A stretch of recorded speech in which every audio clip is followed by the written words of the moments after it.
नमस्कार. नागपूर शहरात गुन्हे शाखेच्या युनिट 5 ने मोठी कारवाई करत वाठोडा परिसरातील एका जुगार अड्ड्यावर धाड टाकली आहे.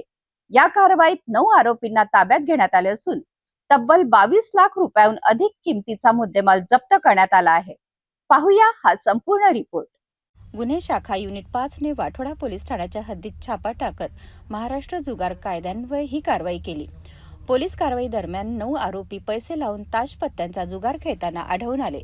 पोलिसांनी घटनास्थळावरून 32,045 रुपये रोख रक्कम, 2 चारचाकी, 5 दुचाकी, अनेक मोबाईल फोन आणि जुगारासाठी वापरलेले ताश पत्ते असा एकूण 22,37,045 रुपयाचा मुद्देमाल जप्त केला. सर्व आरोपी विरुद्ध महाराष्ट्र जुगार कायद्याच्या कलम 12 अंतर्गत गुन्हा दाखल करण्यात आला असून पुढील तपास वाठोडा पोलीस करत आहेत. नागपूर पोलिसांच्या कारवाईमुळे अवैध जुगार व्यवसायावर मोठा आळा बसण्याची शक्यता व्यक्त केली जात आहे. या प्रकरणातील पुढील घडामोडींवर सिटी न्यूजची नजर कायम राहील.